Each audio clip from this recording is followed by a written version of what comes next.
Pegue na mão do seu irmão, com carinho aperta até ele falar ai. Isso. Pentecostal que não faz barulho está com defeito de fabricação. Louvado seja Deus. Agora fecha os olhos e vamos orar. Pai das luzes, eu te exalto, eu te glorifico, porque esta noite há de ser memorável. A nossa alma vai se encontrar contigo agora pelos caminhos da sua palavra. Eu quero lhe fazer 2 pedidos que são de suma importância nesta noite, Pai. Primeiro, todos os demônios que saíram dos infernos para virem pelejar contra este povo, eu dou a eles 5 segundos para saírem de Camboriú, de Balneário de Camboriú e do estado de Santa Catarina, e ordeno que vão embora, se não sofram as consequências da glória de Deus que está caindo sobre nós, e sejam queimados pelo poder de Deus. Senhor, eu ainda te faço um outro pedido, é um pedido de cunho pentecostal, Pai. Ainda nesta noite abre a porta do céu sobre nós e envia sobre este ginásio, sobre esta cidade, uma comitiva alada de pelo menos 8 serafins, 8 anjos de fogo que refletem o brilho da sua glória.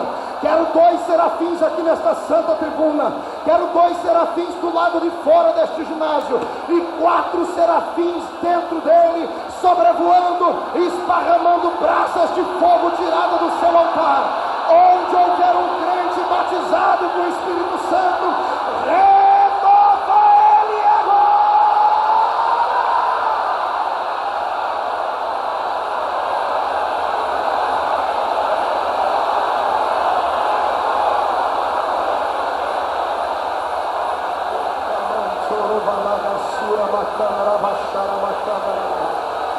Aleluia, amém e amém.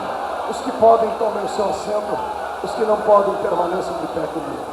Queridos e amados irmãos em Cristo Jesus, nesta noite eu quero convidá-los para um passeio pela Bíblia Sagrada. Quero convidá-los para uma compreensão acerca da nossa existência. Por que é que estamos aqui neste lugar hoje adorando a Deus? Por que é que os Gideões Missionários da Última Hora é um sucesso? Por que é que este altar aqui está fumegando? E por que daqui a pouco o irmão que está do seu lado será sacudido pela presença de Deus? Quero contar com a ajuda dos companheiros aqui na minha retaguarda, para que, estendendo as mãos ao céu, orem para que o Senhor venha nos usar. E quero contar com a sua ajuda aqui de baixo, para jogar fogo daqui para cá. Será fogo cruzado nesta noite. Vocês que estão do lado de fora do ginásio, fechem o guarda-chuva, porque vai chover aí também, porque a nuvem da glória de Deus já repousa sobre nós. Quem concorda comigo, jogue a mão lá em cima e dê um glória a Jesus. Segura o som, Jesus. Queridos e amados irmãos em Cristo Jesus, eu quero nesta noite pregar sobre o tema, o grande conflito. Diga comigo, o grande conflito. Quando eu abro a minha Bíblia Sagrada, no livro de Gênesis, no capítulo 3, na promessa feita pelo próprio Deus aos seres humanos que faziam parte daquela história, a minha alma fica enobrecida por pertencer à fiel promessa daquele texto. Eu fico muito feliz, porque eu sei que o Deus que está lá em cima no céu é um Deus verdadeiro e que cumpre cada uma das suas promessas. Para entendermos o texto e para entender aquilo que este pregador quer repassar a vocês, eu quero lhe pedir um pouquinho da sua atenção e convidar você para voltar nos anos em que estudava muito a Bíblia Sagrada, para tentarmos entender por que é que a raça humana sofre tanto. Quando eu abro a minha Bíblia em qualquer um dos seus livros, eu vejo 2 forças enigmáticas que brigam entre si dioturnamente. Eu vejo as 2 maiores forças cósmicas que podem existir no universo, mesmo o universo visível e aquele metafísico onde não podemos ver, nem tocar, nem entender. A força do bem versus a força do mal. A força de Deus versus a força do diabo. Muitos pensadores e muitos homens que, dado a filosofia, sempre se questionam: se Deus é Deus, por que é que Ele criou o diabo? Eles erram aí, porque Deus não criou o diabo. Deus criou um anjo de luz, um ser que refletia o brilho da sua existência, um ser que tinha no céu uma das maiores autoridades impostas. Era um ser que conduzia os demais anjos à adoração ao nome do Senhor. Ele tinha um nome muito mais belo do que diabo ou Satanás. O seu nome era Lúcifer, ou seja, aquele que é portador da luz. Muitas pessoas pensam que nós padecemos por causa apenas dos erros que ocorrem aqui. Muitas pessoas não sabem que o primeiro pecado não aconteceu na terra, ele se deu no céu, se deu nas regiões celestes, se deu entre seres que eram espirituais e o são até hoje. O primeiro pecado foi dado lá em cima e não aqui embaixo. Quando eu começo a meditar nisso, eu fico imaginando Deus criando a princípio os céus e a terra, criando esta terra que agora existe e criando os céus que estão aí por ser vistos e aqueles que ainda não vemos, mas um dia haveremos de ver.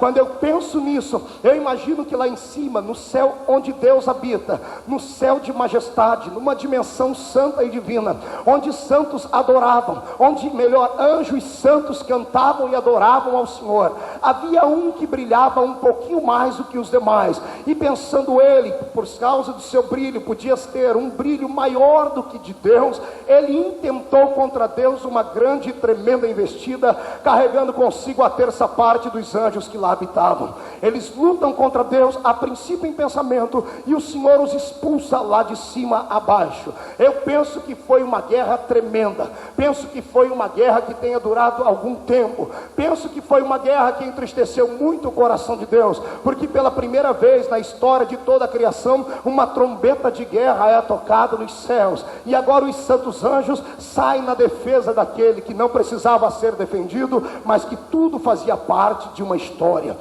Então Lúcifer é expulso lá de cima. Quando ele é expulso lá de cima, ele é enviado para as regiões mais baixas, ou seja, para perto de nós, onde nós estamos aqui hoje. Quando a Bíblia diz que no princípio criou Deus os céus e a terra, ela coloca um ponto final. Na sequência a Bíblia diz, e a terra era sem forma e vazia. Hoje já há indícios daqueles que estudam um pouquinho da Bíblia Sagrada e mesmo das histórias seculares, que a terra de Gênesis 1 e 1 e a terra de Gênesis 1 e 2, embora sejam a mesma, estavam em estado diferente. Quando Deus cria os céus e cria a terra, ele cria com perfeição. Quando no original da Bíblia Sagrada, a Bíblia diz que a terra era sem forma e vazia, no original diz que a terra era um caos, e caos é destruição, e o meu Deus não criou a destruição. Penso eu que com a queda de Satanás, o impacto do seu poder nesta terra, por ter sido lançado lá de cima, fez com que a terra fosse destruída, tirada da sua órbita e permanecesse por um tempo congelada, sem fogo, sem brilho, sem vida, porque assim, penso eu, ter acontecido.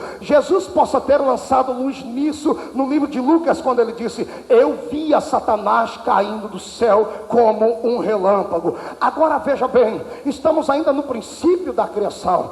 Deus está agora saindo lá do céu, onde ele mesmo fez, e desce até onde está agora a sua terra, e começa a recriá-la. Ele começa a trazer luz para uma terra que estava em trevas, começa a trazer calor para uma terra que estava fria, começa a trazer vida para uma terra que estava morta. E depois de ter criado, ou transformado esta terra, o Senhor agora faz a principal, a mais bela criatura já existente. Deus não faz com o sopro da sua boca, Deus não faz com a palavra da sua boca, ele a faz com a palma da sua mão. Deus vai num jardim do Éden, lá em um riachozinho, toma nas suas mãos a argila, o barro, e faz um bonequinho. E quando o bonequinho estava pronto, preparado, o Senhor sopra nas suas narinas, e nasce então o ser humano, nasce Adão, obra-prima da criação de Deus. E eu posso imaginar a face adorada de Deus ao olhar para Adão, com um sorriso brilhante nos lábios, dizendo, eu criei uma criatura agora, que vai me glorificar, que vai exaltar o meu nome, e que vai me fazer ser feliz enquanto ele existir aqui. Eu abro um parênteses para começar a explicar que quando Deus fez a mim e fez a você, Deus não nos fez para ficarmos calados, Deus não nos fez para ficarmos entristecidos. Eu e você somos a coroa da criação de Deus nessa terra. Até aquele que está aqui e não se acha belo, tem que entender que ele é a mais bela coisa que Deus criou nesta terra, porque quando Deus olha do céu para cá, Ele não olha para os prédios resistentes feitos por mãos humanas, Deus não olha para a riqueza do potentado dos reis, Deus olha para mim e para você, e quando Ele enxerga o nosso coração cheio de brasa, a alegria no céu e a sua glória se manifesta. Só quem acredita nisso dá glória a Jesus. Deus criou o homem está no Éden, está tudo correndo muito bem como Deus havia pedido, como Deus havia exigido, estava tudo caminhando muito bem. Deus dá até uma companheira para Adão, e agora que os dois estão felizes no Éden, acontece a interferência de um ser que não tinha corpo físico, este ser maligno, que agora deixou de ser um anjo de luz e transformou-se em um ser maligno. Ele entra dentro do corpo de uma serpente, a primeira aparição ou manifestação demoníaca na terra. Ele se manifesta dentro do corpo de uma serpente, chama a atenção de Eva, a engana, que engana Adão, que posteriormente tenta enganar a Deus, e todos nós já sabemos onde é que essa história vai dar. Vai dar numa bela tarde, quando Deus chega no Éden, quando Deus olha para toda a sua criatura, e Deus observa que eles estavam entristecidos e escondidos, e Deus então o chama pelo nome, e Deus diz: onde estás, Adão? Adão sai por detrás de uma árvore, com a sua nudez tapada por folhagens,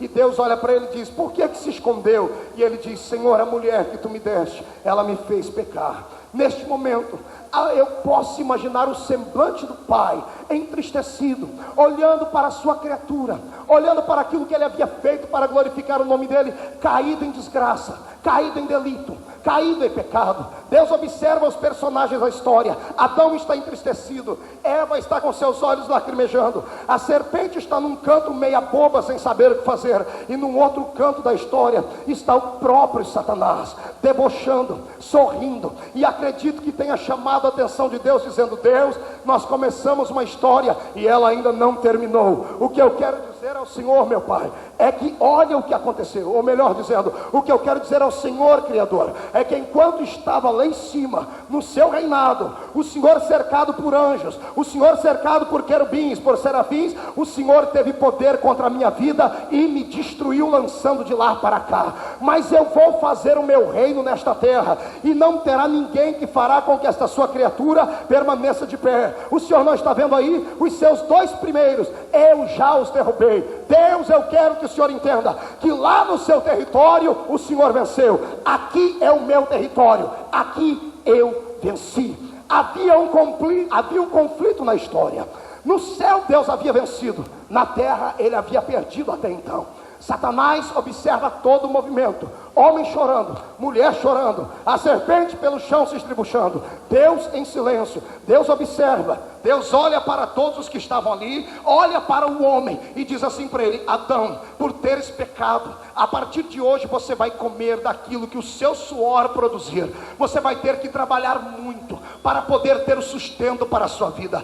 Eva, minha querida, você vai sentir dores ao ter filhos. Serpente, tu vai comer pelo resto da vida pó. Satanás vai saindo da história, penso eu, e Deus observa e diz assim: espere aí, cão, eu ainda não terminei a minha sentença. Espere, já que nós estamos brigando, eu aceito essa briga e eu quero ver quem é que nós dois que vai vencer. Escute, lá em cima eu te venci, aqui você me venceu, mas a história não termina. Isto aqui não é um ponto final, é apenas uma vírgula. Escute o que eu vou lhe dizer agora, Satanás: da semente desta mulher que caiu, nascerá um que esmagará a tua cabeça.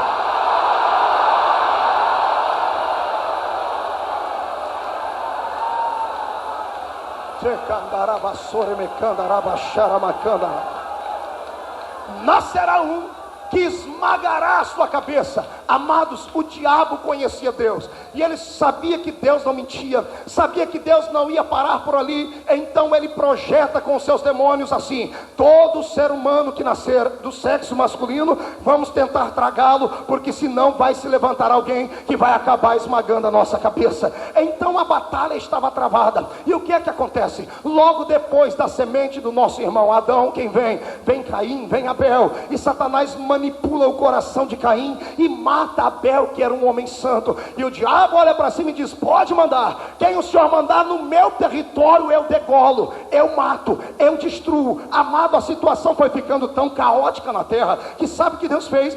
Deus intentou no coração destruir toda a raça humana. Procurou ele na terra e encontrou apenas um homem justo, que era Noé. Deus diz a ele: faz para ti e para a tua casa uma arca, porque eu vou me desfazer desta raça humana, porque este povo que aqui está não pode mais me adorar. E aí imagina o diabo dizendo: o Senhor pode destruir quantas vezes o Senhor quiser, o que sobrar vou eu tentar contra a vida dele. Após o dilúvio, o nosso irmão santo e justo Noé sai da arca e não vigia, planta uma vinha, se embebeda, fica nu, lança uma praga sobre o seu filho. E o diabo então olha para o céu e diz: Deus, bebum não pode pisar na minha cabeça, pai que amaldiçoa filho não pode pisar na minha cabeça. Noé já era, já foi. E Deus continua então tramando toda a história para trazer a verdade à tona. O que acontece na sequência, pastor Marco, é isso: que a terra se levanta com homens maléficos, como era o caso de Nimrod, um poderoso caçador diante dos homens e diante do Senhor.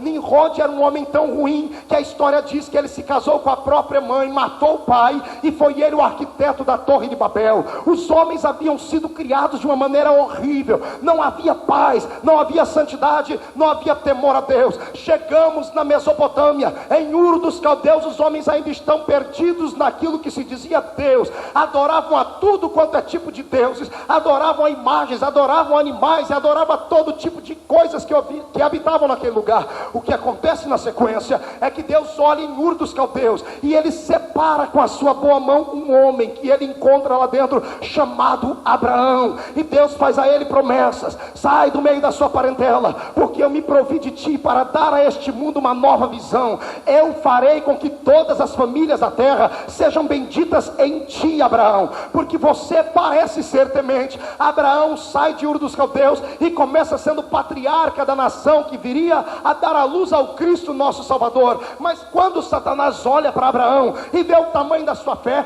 ele não se contenta. O grande pai Abraão acaba pecando, mentindo ao rei do Egito. E a minha Bíblia diz que quem mente é filho de quem? E quem é filho do diabo não pode esmagar a cabeça da serpente. O diabo diz: Deus, Abraão não deu conta, manda outro. E da semente de Abraão vem Isaque. Isaque comete o mesmo pecado do pai, mente da mesma forma. Da semente de Isaque vem Jacó. E o que faz Jacó o seu próprio nome de estudo? Um suplantador. O diabo está gostando da festa. Os homens que o Senhor manda, eu estou destruindo eles. Não há de nascer ninguém capaz de destruir a minha cabeça. Descendentes desse povo vieram grandes e poderosos homens. Deus levantou juízes, por exemplo. Deus levantou Sansão, para que Sansão viesse libertar o povo, e ele acaba cativo pelos homens que habitavam naquela terra. Não havia quem pudesse derrotar Satanás até então. Deus manda homens como Davi, um homem segundo o seu coração, e Davi comete pecados hediondos. Ele adultera, manda matar o marido da mulher, e o diabo diz: até aquele que é segundo o seu coração, eu tenho poder sobre ele.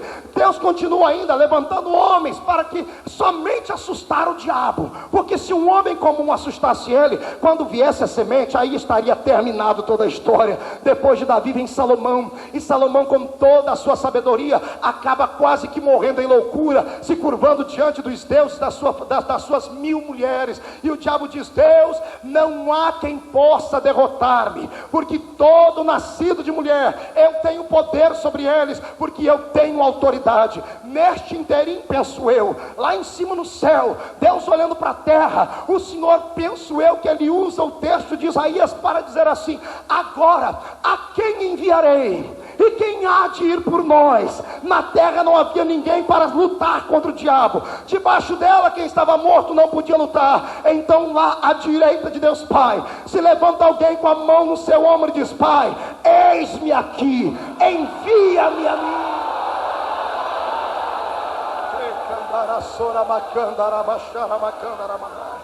O diabo pensou ter ganhado a história, e ele até então, até 2000 anos atrás e um pouquinho antes, ele mandava na terra com chicote de ferro. Ele andava na terra em cima de cavalos e carros de ferro com os demônios. Ele tinha a autoridade dos homens na mão, até 2000 anos atrás. Diga ao irmão do seu lado: até 2000 anos atrás. Diga, porque aí a história mudou. Estamos em Nazaré, uma cidade pequenina, pobrezinha.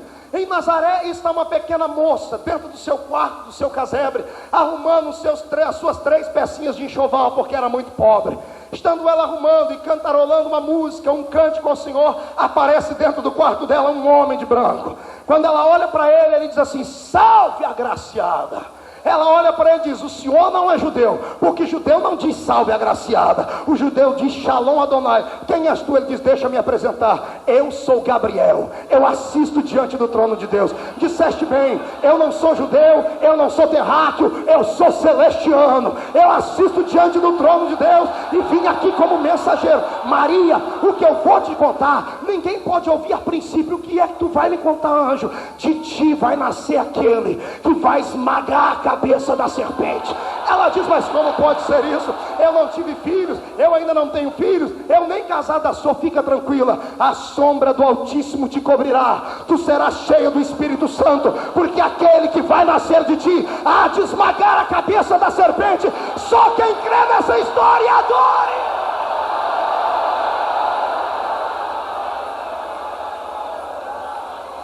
Estamos em conflito. Acontece uma coisa que você nunca ouviu dizer, então escute pela primeira vez. Cada vez que uma mulher se casava, penso eu, os demônios colocavam, e principalmente as terras judias, um demônio para caminhar do lado delas, para ver até o ponto delas se engravidarem, e quando fosse um filho, eles tentassem contra a sua santidade, para fazê-lo pecar, porque aquele que peca não podia lutar contra o diabo. Só que quando Maria encontra-se grávida, ela ainda não está casada. Quando dá-se o dia do casamento dela, olha o que acontece. Quando ela está casada já, os demônios observam que ela já estava grávida. Então eu penso que o diabo, ao invés de mandar um demônio forte para ir cuidar dela, mandou um demônio aposentado, dizendo: bom, essa aí, embora ela esteja grávida, mas ela já casou grávida. E aquele que vai nascer para esmagar minha cabeça, não pode nascer de uma mulher que já casou grávida. Maldito foi Satanás, porque ele não pensou que Deus tinha autoridade de fazer coisas que os olhos dos homens não podiam ver e o pensamento do homem não podia entender. Olha o que acontece. Passa-se 9 meses, José vem com sua esposa, eles vão subindo para Belém, para fazer um recenseamento que o rei havia pedido. Quando chegam na cidade de Belém, Maria, depois de estar sentada no lombo de um jumentinho, uma viagem de 6 dias, galopando, eu tenho certeza que ela deve ter aumentado as suas contrações, e talvez adiantado um pouquinho o seu parto. Quando entra em Belém, ela diz: meu querido marido, eu já estou pronta a dar à luz, já sinto contrações. E eles olham de um lado para o outro, e não há uma hospedagem, não há ali um hotel, não há ali um lugar onde ela pudesse reclinar a cama em uma cama comum. Então José se lembra: Maria, quando eu entrei aqui neste lugar, sabe o que eu vi logo na cidade? Eu vi na entrada dela uma estrebaria, uma cavidade na rocha. Vamos para lá, se nós não temos cama, vamos ver o que nós fazemos ali dentro. Quando entraram dentro daquela cavidade, penso eu que ele pega o feno, que era o alimento daqueles animais que por ali passavam, e arruma bem prontinho dentro daquela estrebaria, numa manjedoura, o primeiro bercinho deste nosso homem que vai nascer. E agora, enquanto ela está pronta para dar à luz, penso eu que do lado de fora está o demônio, aquele miserável aposentado, olhando para dentro e dizendo: ei, pobre tem que sofrer mesmo.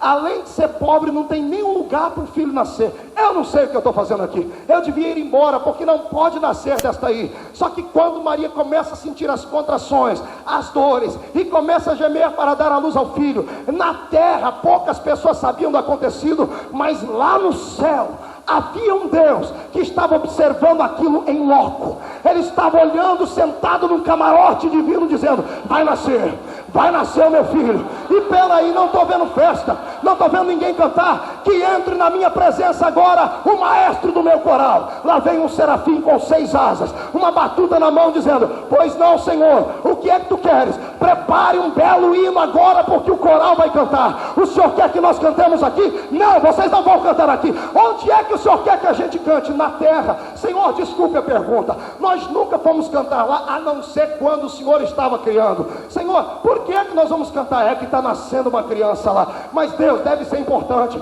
porque quando Hammurabi nasceu, nós não cantamos lá. Quando os faraós nasceram, nós não cantamos lá. Quando Alexandre o Grande nasceu, nós não cantamos lá. De fato, o que está nascendo é maior do que todos eles. Então diga para nós: Senhor, Ele é um rei? Não, Ele é Rei dos reis, Senhor dos senhores.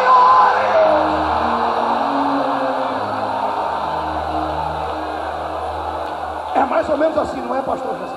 É mais ou menos assim. Vamos continuando. Daqui a pouco, irmão, o bebezinho nasce. O demônio gordo está olhando um canto de cá. Ele olha aquilo e fala assim: calma aí, um bebê nascendo. Quando ele está olhando para o bebê, ele começa a escutar uma música aqui em cima. E ele levanta a cabeça, olha para cima, e o céu de Belém está cheio de anjos. Anjos cantando: paz na terra aos homens de boa vontade. Glória a Deus nas alturas. Amado, é que não tinha celular. A sorte dele, como não tinha, se tivesse, ele teria ligado para o inferno para avisar. Mas como não tinha, ele teve que ir embora para lá, porque o diabo não é onisciente. Ele volta para dentro das catacumbas, entra lá dentro e diz: ô Satanás, eu tenho uma coisa para falar. Imagina o Satanás olhando para ele, debochando: o que é que tu quer, demônio? Você não sabe que você é de terceira categoria? Será que você não dá conta de cuidar de uma mulher que já casou grávida? Não, não é isso. É que o bebê nasceu. E daí que ele nasceu? Nasceu um menininho. E daí? Não pode ser aquele que eu estou imaginando. Eu acho que é. Por que você acha que é? Olha, Senhor, a última vez que eu vi tanto anjo reunido foi quando nós fomos expulsos lá de cima. Olha, eu nunca vi que os anjos fizeram um cerco em volta daquele lugar. Ninguém toca naquele menino. Que menino é esse? Quem é ele?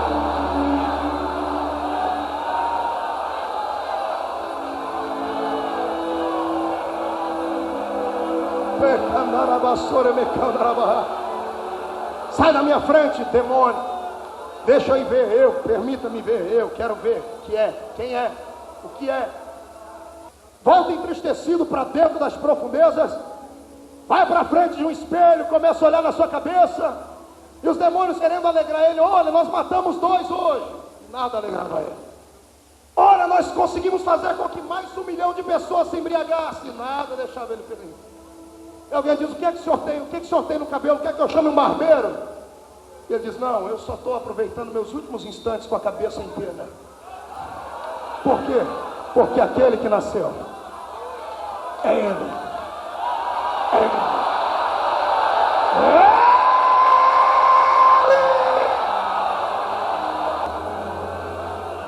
Meu Deus, agora ficou bom. Se permanecer assim, vai embora. Olhe para cá, vamos continuar. Estamos contando uma história bíblica.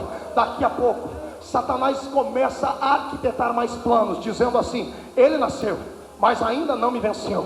Podemos destruí-lo, vamos fazê-lo pecar, vamos arquitetar contra ele planos de destruição. Ele é homem, nasceu de homem, ele está sujeito a mim, pode estar bem sujeito a mim. E vai crescendo o menino. Ele nasceu e foi criado em uma cidadezinha pobre. Ele foi pobre, mas não pecou. Quem disse para você que pobreza é sinal de indignidade, não sabe o que está falando. É possível ser pobre e ainda assim ser temente a Deus. Tem pessoas que vieram aqui nesse Gideão que não tem uma moedinha de 10 centavos no bolso. Se chacoalhássemos de pés para o alto e cabeça para baixo, não cairia uma notinha de R$1 do bolso dele. Mas chega perto dele, abre a alma dele, e você vai ver quanto fogo vai sair de dentro dele.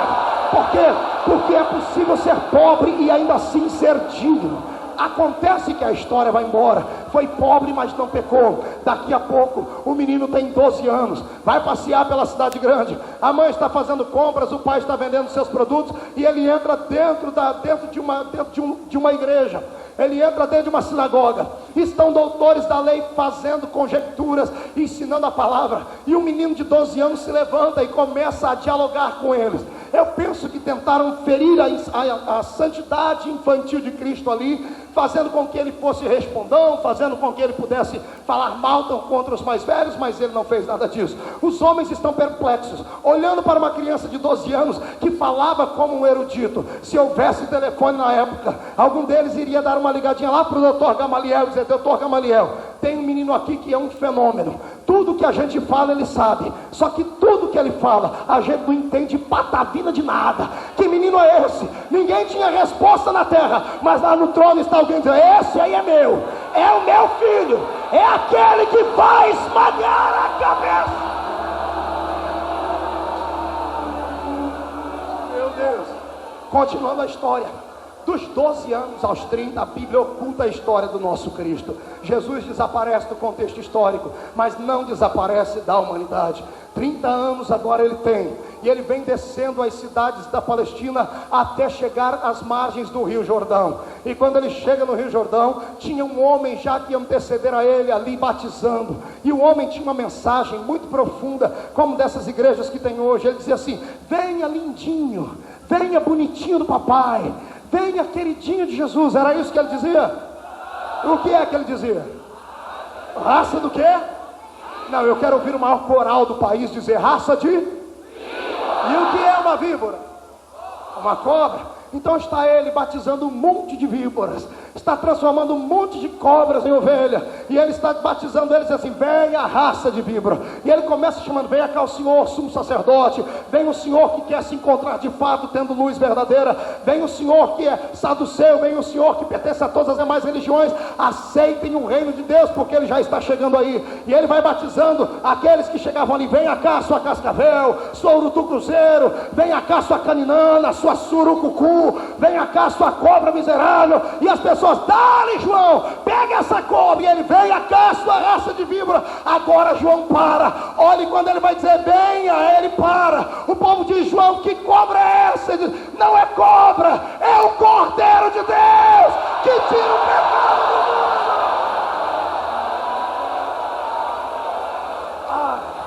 Lá vem ele, andando mansamente. No meio do caminho, João sai de dentro das águas e vai ter com ele. O povo se acotovela e pergunta: quem é este que até João vai ter com ele? Se João escutou, ele virou para trás para dizer: esse é aquele que eu falei, eu batizo com água para arrependimento, mas ele vos batizará com o Espírito Santo e com fogo. Era ele. A história não termina, estamos na história. Jesus sai dali das margens do rio. Satanás pede uma audiência com Deus e diz assim: olha, é claro que aquele ali está pronto para vencer. Até agora ele só enfrentou demônio pequeno, só enfrentou demônio de terceira categoria. Deixa ele me encarar, olho no olho, e o senhor vai ver se eu não derrubo ele. E a Bíblia diz que o Espírito levou Jesus ao deserto para ser tentado. Jesus chega no deserto, depois de quase 40 dias de jejum ali, aí resolve aparecer o opositor. Ele é um covarde. Deixa eu lhe dizer uma coisa: Satanás é um covarde. Satanás não tem peito para enfrentar um crente aqui dentro no meio de um fogo como esse. Ele vai querer te pegar depois de amanhã, quando você estiver em casa. Agora deixa eu lhe dizer uma coisa: não abaixa a sua guarda. Ele pode ter poder, mas aquele que está em ti tem todo o poder. Ele pode fazer o que quiser, não pode te tocar, porque maior é o que está em ti do que aquele que está lá fora. Quem acredita nisso agora?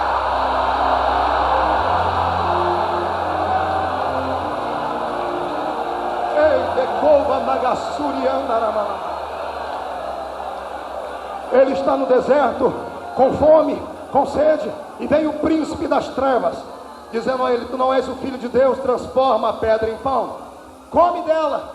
E Jesus olha para ele e diz assim: nem só de pão viverá o homem, mas de toda a palavra que sai da boca do Pai. Uma orelha de Satanás é alvejada e começa a queimar. Daqui a pouco ele volta e diz assim: venha cá, vamos fazer uma viagem. Ele leva Jesus a um lugar mais alto e diz: se prostrado me adorardes, eu te darei todos os reinos da terra. E Jesus olha para ele e diz assim: primeiro, você não tem nada, porque nada você tem. Tudo que existe aqui é do meu Pai. Segundo, a Bíblia Sagrada diz: não terás outros deuses diante de Deus. Você tem que se curvar primeiramente diante do Senhor e unicamente diante dele. Satanás, vai-te, porque somente a Deus temos que adorar. Ele já está tonto, está quase nocauteado, mas ele não desiste. Ele volta de novo e diz assim: se tu és o Filho de Deus, salta de cima desta montanha, porque está escrito na Bíblia Sagrada acerca de ti, que se saltares, os anjos vão te socorrer. Jesus olha para ele e diz: mas também está escrito: não tentarás ao Senhor teu Deus. Vai-te, Satanás. Satanás saiu com a orelha quente, a outra fervendo, e ele deve ter perdido o rumo de casa até os dias de hoje, porque Jesus é o campeão dos campeões, e aquele que pode esmagar a cabeça dele não podia errar. Só quem serve a este Deus adore ao nome dele.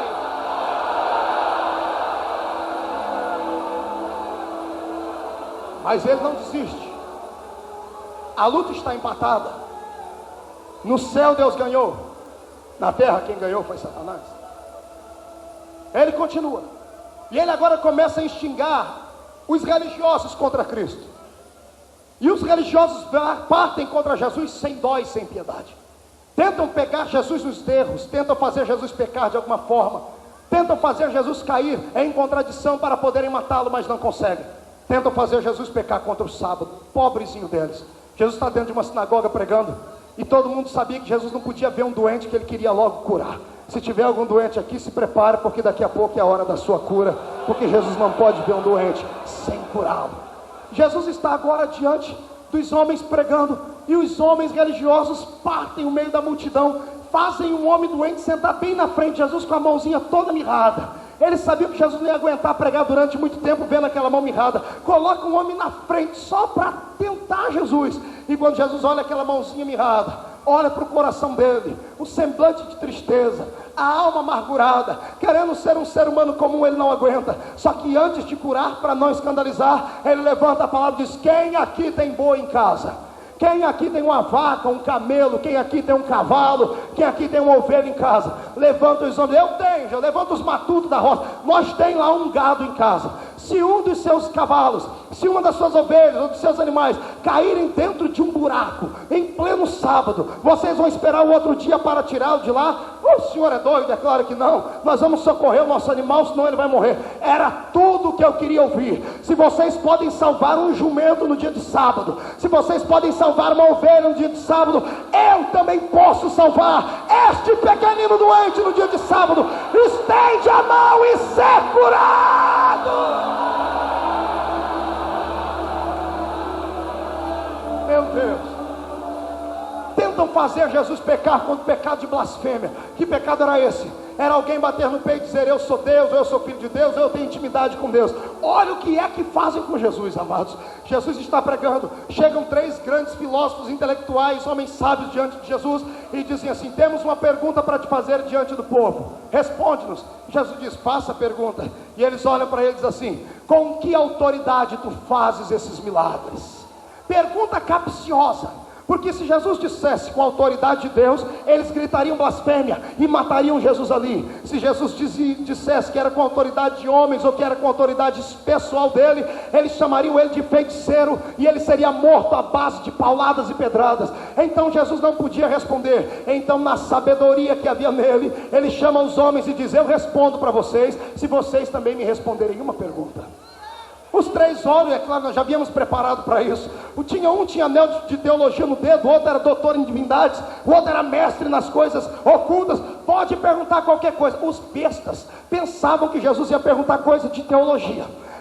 Pensavam que Jesus ia perguntar assim: em que ano o Mar Vermelho foi aberto? Qual a madeira que Moisés usou para adoçar a água quando estava amarga? Eles pensavam que Jesus ia perguntar coisas terrenas. E Jesus olha para eles e diz: a pergunta é simples: o batismo de João é dos homens ou é de Deus? Quando um deles vai responder, os outros 2 tapam a boca deles. Calma, infeliz, não responde antes da hora não. Vamos pensar, dá um minutinho. Jesus reúne os 3 e aí? Simples, é só falar que o batismo de João não é de Deus, é dos homens. Aí eles dizem: mas se falarmos que é dos homens, o povo vai querer matar a gente, porque eles acham que João é profeta. Então vamos falar que é de Deus. Se falarmos que é de Deus, os homens vão dizer assim: por que é que nós não acreditamos no batismo de João? Então a que conclusão chegamos?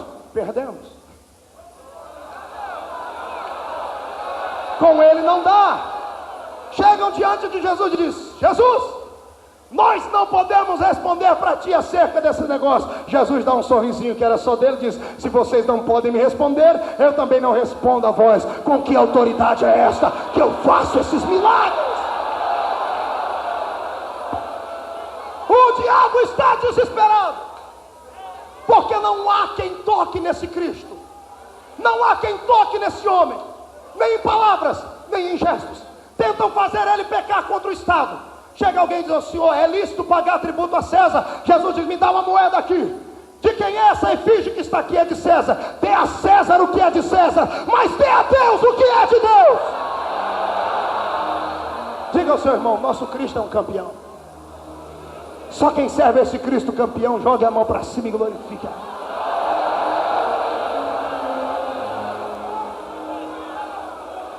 Estamos em conflito.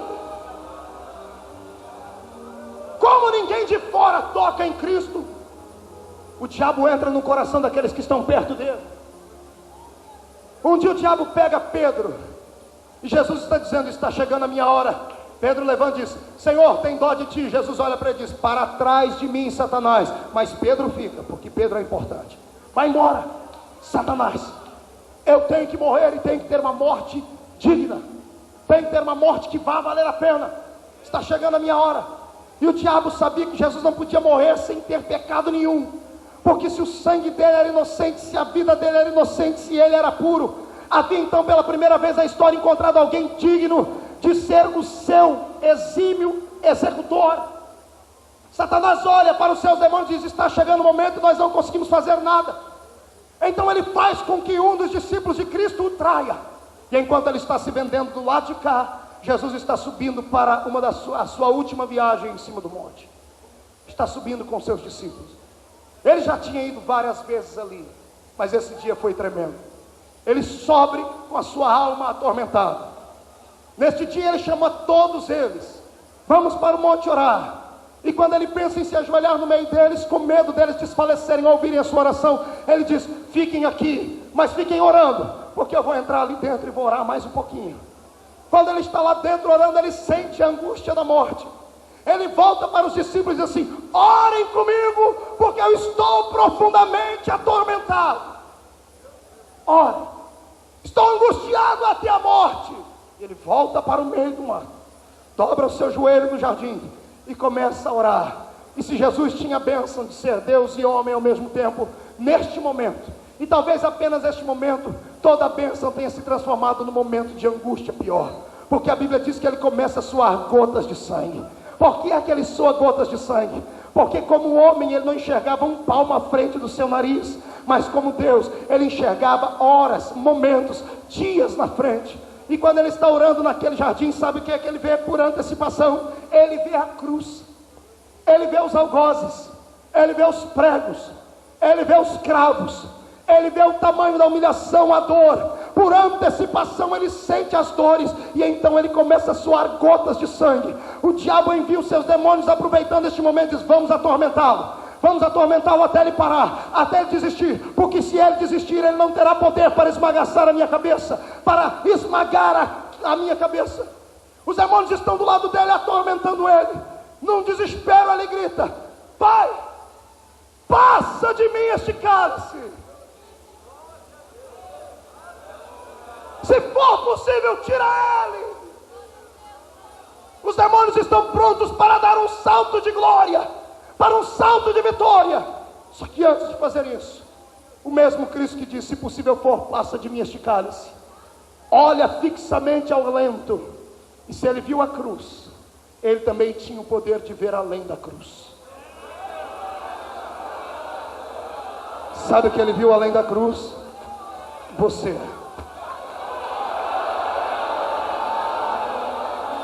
Você. Ao olhar além da cruz, ele viu você. E quando ele viu você pequenino, desgraçado, cego, pobre, miserável e nu, caído nas drogas, numa vida de desgraça, ele diz: por amor a ele, eu vou até o fim. Por amor a ela, eu vou até o fim. Por amor aos gideões, eu vou até o fim. Jesus estupa o peito e grita: todavia, não seja feita a minha, mas a tua vontade.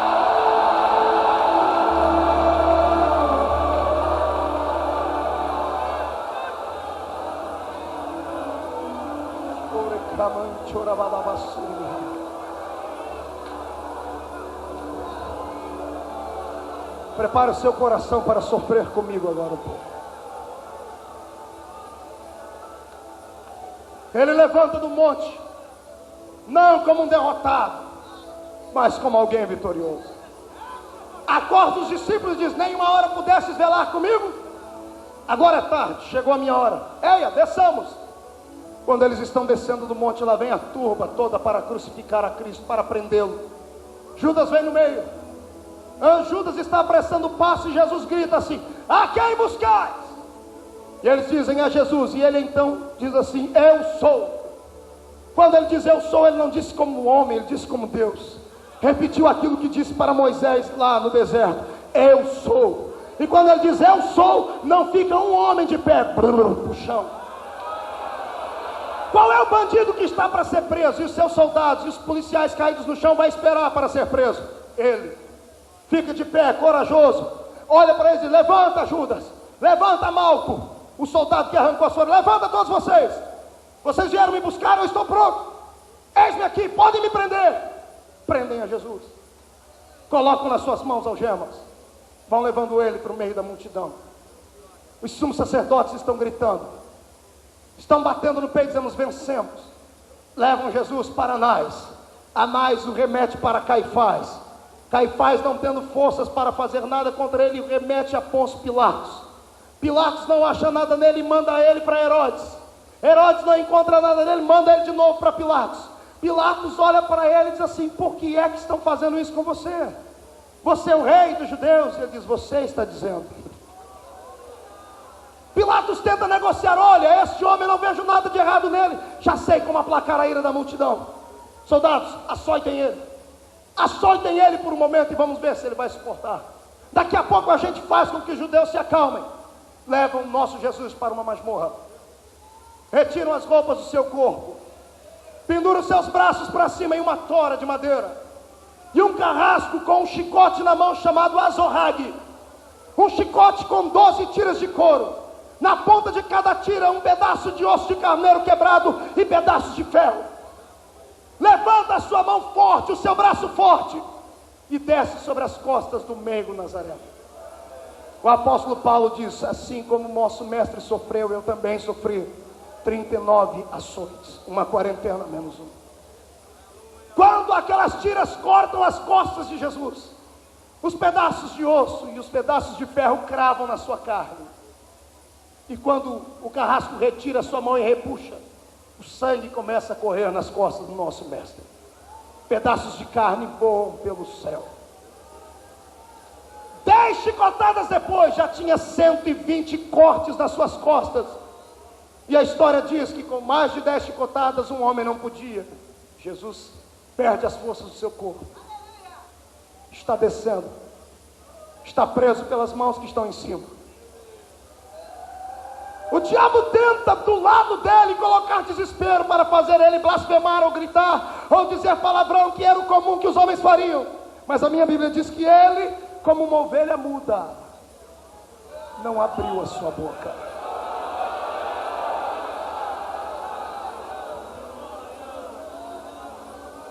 Ramanda soube calabalava chara na cara.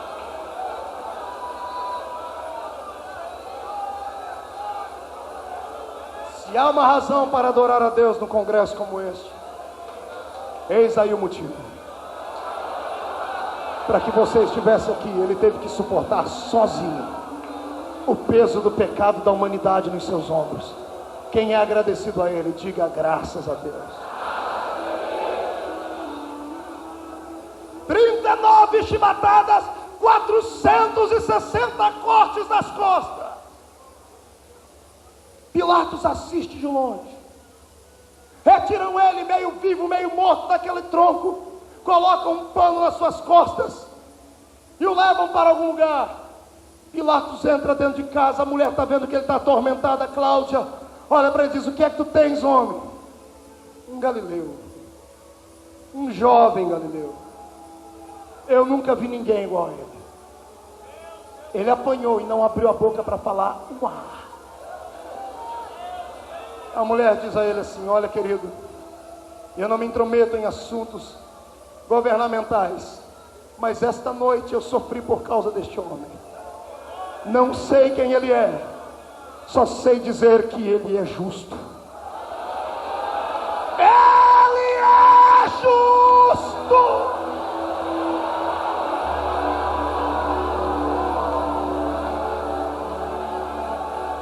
Estamos no outro dia. Pilatos pensou, arquitetou um plano. Era Páscoa. Na Páscoa podia ser solto um bandido. Ele chega diante da multidão e diz: olha, podemos escolher hoje um bandido para soltar. Eu coloco só 2 para vocês escolherem. Ele pegou o pior que estava lá dentro da prisão, Barrabás, acusado de assassinato, de perjúrio contra César e contra coisas mais. Pegaram Barrabás e ele trouxe Cristo. Barrabás, um homem zarrão de quase 2 metros. Cristo, um homem franzino que neste momento estava doente. E Pilatos diz: pronto, libertei ele. Quem é que vocês querem que eu solte? Cristo ou Barrabás? Os sacerdotes do meio do povo começam a comprar o povo. Começa a comprar aqueles para quem Jesus havia multiplicado pães e peixes. Começa a comprar aqueles que haviam visto Jesus curar e fazer milagres. O dinheiro falou mais alto, se corromperam. E eles gritam: soltem Barrabás, crucifiquem Cristo. Pilatos lava as mãos e diga que o sangue deles, como vocês mesmos disseram, caia sobre vocês. Os soldados pegam Jesus, levam para um canto, pegam a roupa que está no seu corpo e arrancam ela com força. 400 cortes nas costas, a roupa colada no corpo. Já colocou um pano em cima de uma ferida aberta? Já tirou ele de uma vez? Lembra da dor? Imagine 400 cortes, 400 feridas nas costas, abrindo de uma só vez, porque alguém puxa o pano que estava nas suas costas de uma vez. Ele sentiu dores inimagináveis, mas permaneceu em silêncio, porque se ele abrisse a boca dele, ele não podia esmagar a cabeça de Satanás por você. O que acontece, pastor Marcos? Os soldados tecem uma coroa de espinhos e cravam em sua fronte. Colocam um manto púrpura em cima do seu corpo, com um caniço batem na sua cabeça, se curvam diante dele debochando: e aí, rei? Depois tiram de novamente esse manto púrpura, colocam no seu corpo as suas vestes mesmo, levam ele para fora, colocam nos seus ombros o patíbulo da cruz, a parte de cima a haste. Jesus está subindo a via da crucificação sozinho, a multidão observando. A seu redor estava Lázaro, estavam as pessoas que haviam visto ele fazer milagres, mas não podiam fazer nada. Os discípulos vão seguindo de longe.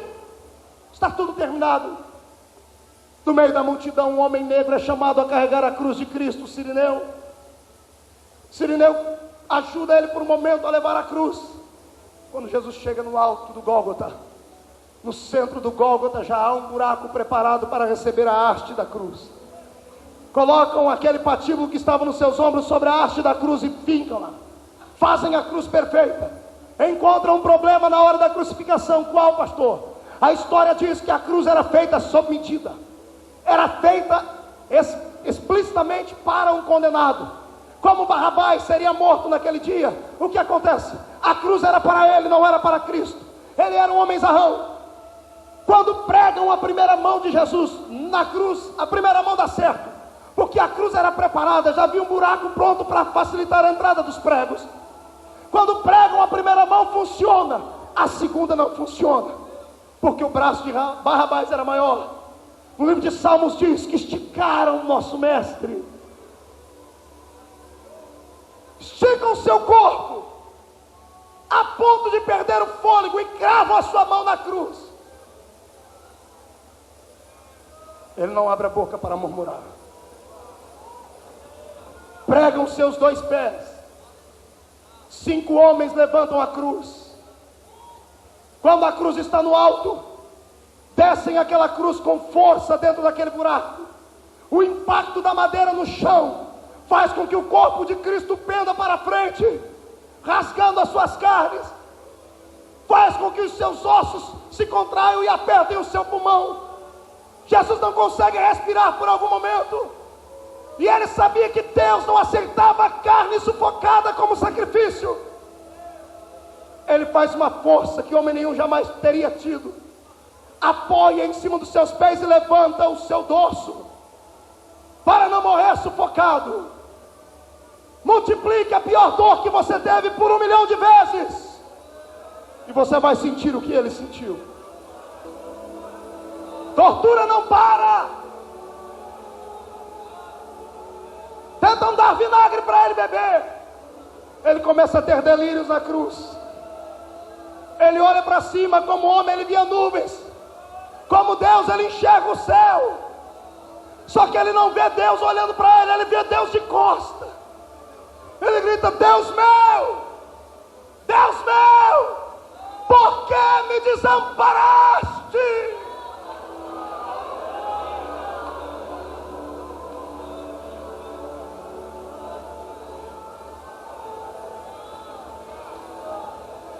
O diabo entra no coração do homem à direita e diz: tu não és o filho de Deus, desce. Desce e tira a gente daqui. Deus, para não perder essa batalha, para deixar em pé de igualdade, se o diabo mandou demônios no coração do homem da esquerda, Deus mandou o Espírito Santo no coração do homem da direita.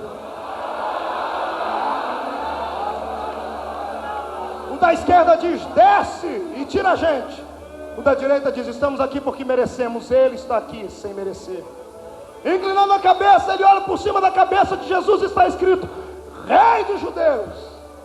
E o bandido diz assim: Rei, lembra de mim quando entrares o teu reino. Sentindo dores a ponto de morrer, ele olha e diz: ainda hoje estarás comigo no paraíso.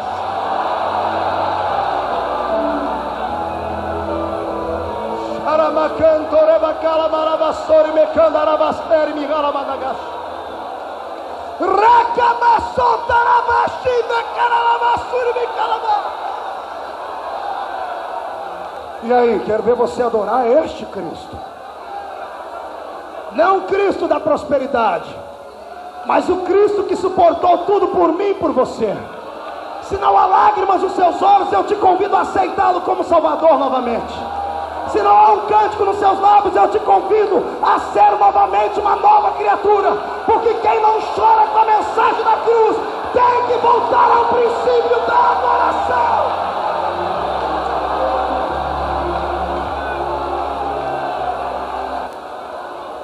Ele não está na terra, mas também não está no céu. Está entre o céu e a terra. O primeiro conflito foi no céu, Deus venceu.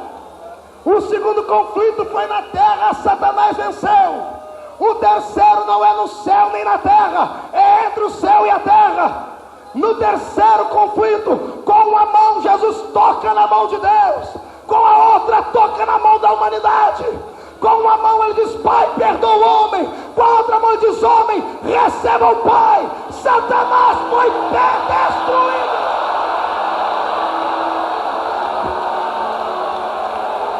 Não acabou.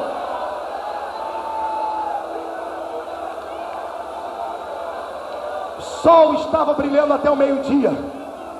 Meio-dia, o astro-rei em protesto se esconde. Ventos sopram sobre a terra se escurece. 3 horas da tarde, ele pende a cabeça e antes de pender ele diz assim: consumado está. E morre. Quando ele morre, Satanás bota a mão na cabeça e diz: é agora. Mas passa 10 minutos, meia hora, 1 hora, e nada acontece. Ele manda os demônios dele observarem e o corpo está lá. Tiram o corpo da cruz, levam para dentro de uma sepultura e o corpo está lá. O diabo pensa consigo: acabou. Eu só fiquei assustado 33 anos e meio. Eu achei que era ele. Mas acabou a história. E o corpo dele está lá ainda. É sexta-feira, vamos fazer festa. Festa no inferno. Demônios dançando, pulando, gritando. A morte de mãos dadas com Satanás dançando uma catira. Todo mundo feliz. É sábado. A festa dura outro dia e nada acontece. Vai chegando meia-noite de sábado. Quando o ponteiro cruza meia-noite de sábado para domingo, é o terceiro dia. A festa continua e de repente ela é interrompida, porque a sexta acabou, o sábado também, o domingo chegou aí. É domingo. Diga comigo: é domingo. A vitória está chegando. Está ele entrando lá dentro das profundezas. Não andando, mas flutuando no ar. Não com um corpo cadavérico como aquele da cruz, mas num corpo glorificado como o rei. Vem ele brilhando, entrando lá dentro daquelas partes baixas. Demônios veem pela primeira vez uma luz naqueles calabouços, começam a gritar e a se desesperar. O som da festa para, a morte para de dançar, o diabo também. quando observam a entrada dele, vivo, triunfante, ele vai no trono onde estava Satanás e toma da mão dele a chave da morte do inferno. Me dê aqui, me dê aqui, me dê a chave. Eu quero a chave, eu quero a chave.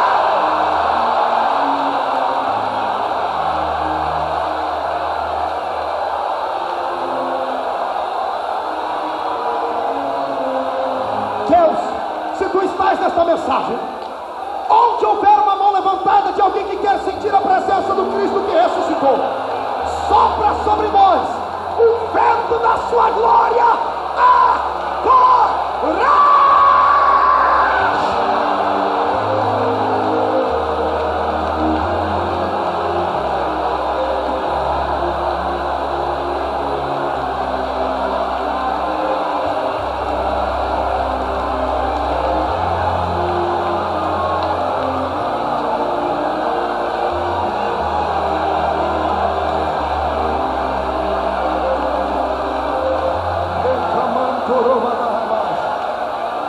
Olhe para cá.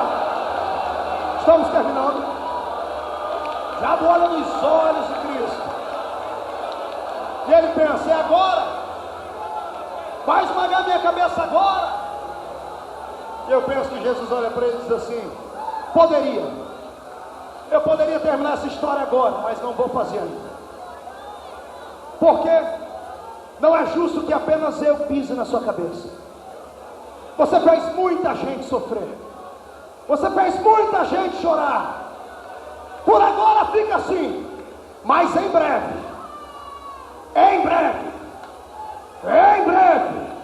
o Deus de paz esmagará a tua cabeça debaixo dos pés desta igreja.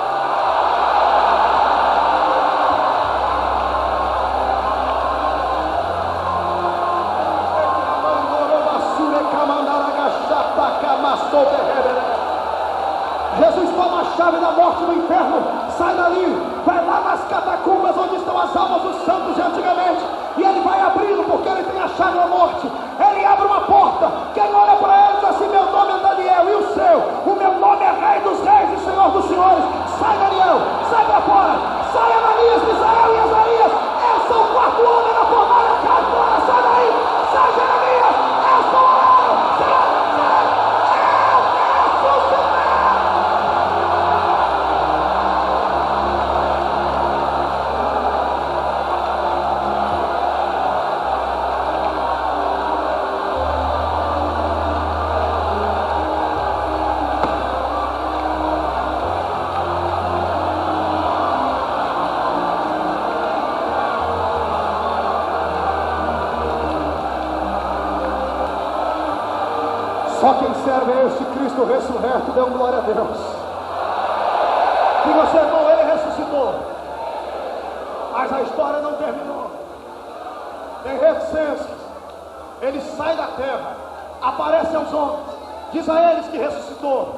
40 dias na terra, 40 dias depois, ele é assunto ao céu e diz: olha, fiquem aqui, porque eu vou, mas eu vou e mando outro no meu lugar, porque eu não deixo meu povo sozinho. A batalha já está ganha. Ele estava dizendo: não temam a ira de Satanás, não tenham medo dele. Ele e os seus demônios não valem uma pitada de cigarro fumado.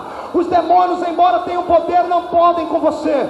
Ele quis dizer assim: a batalha já foi vencida, não há mais nada a ser feito a não ser trancafiá-lo em um lugar de onde ele nunca mais sairá. Mas enquanto isso, fiquem na terra preparados, porque daqui a pouco eu venho buscar vocês. Daqui a pouco eu venho buscar vocês.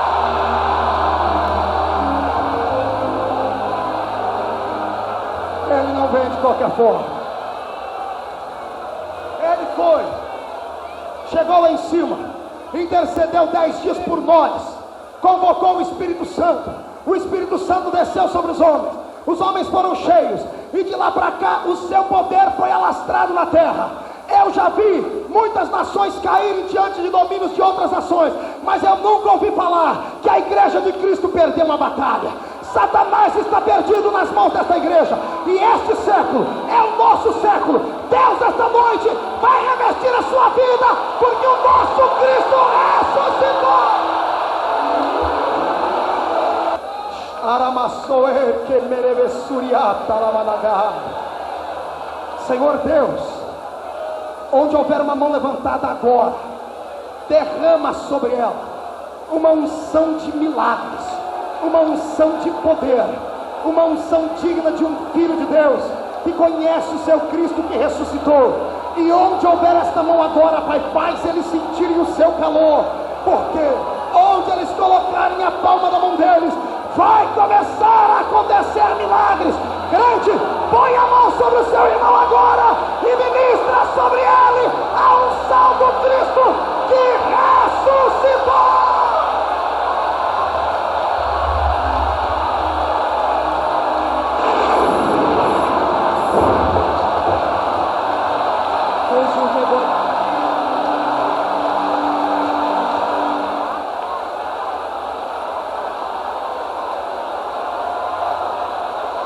Escute o que vai acontecer. Deus vai te dar autoridade agora, a autoridade do Cristo ressurreto.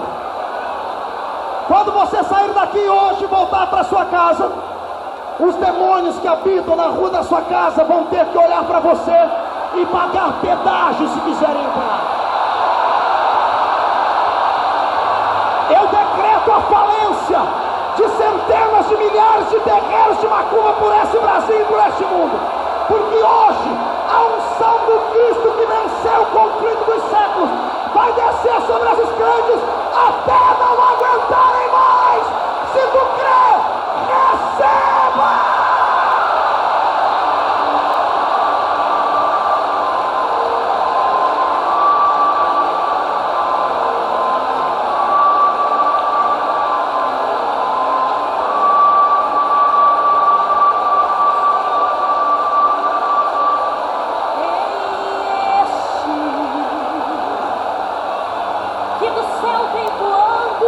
Arrebata, Jesus! Arrebata, Senhor! Arrebata! E saltando muralhas, tem uma espada de fogo em mão. Paulo André! Quem é este que está do nosso lado? Eu ouço seus passos, o chão neste lugar. Ele vai alegrar, toda a enfermidade ele vai curar. Demônio aqui dentro não pode ficar, pois o varão de fogo acabou. Vai fora, Satanás! Agora que passeia no meio do fogo. E aqui nessa tribuna, Jesus, derrama sobre estes obreiros a sua glória! Já!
Manda uma onda de poder, Jesus.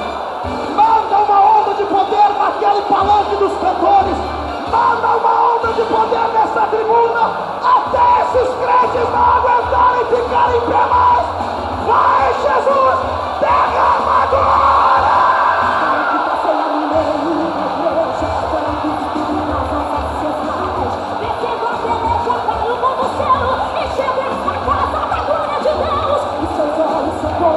De fogo, suas mãos estendidas no meio do fogo. Em grande alegria ele transforma o choro, colhendo suas lágrimas em taças de ouro. Ele é a glória, teu melhor amigo, o teu inimigo não vai.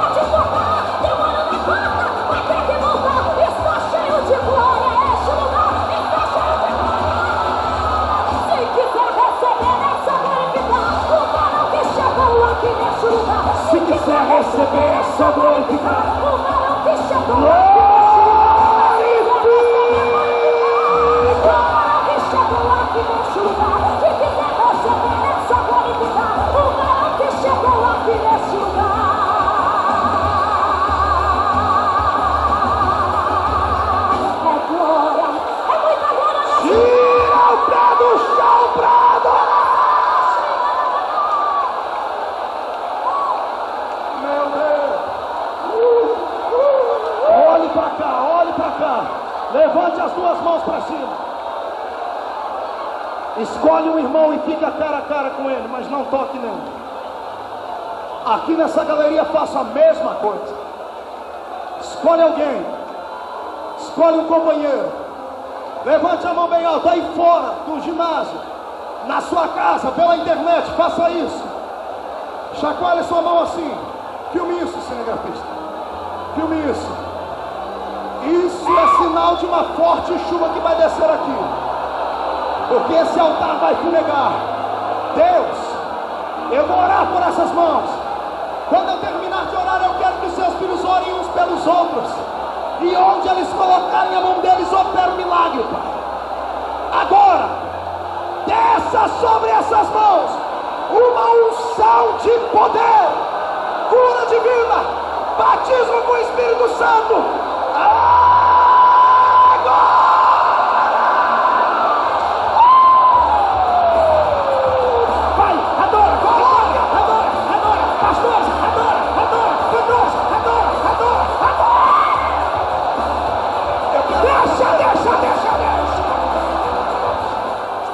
Notícias aqui que os crentes estão sendo arrebatados lá na rua, lá na igreja. Eu não duvido que o impacto desta glória vai tomar conta do povo, porque o nosso Cristo ressuscitou. Meu Jesus não está morto. Meu Jesus não foi feito para ser enfeite de pescoço de pederasta.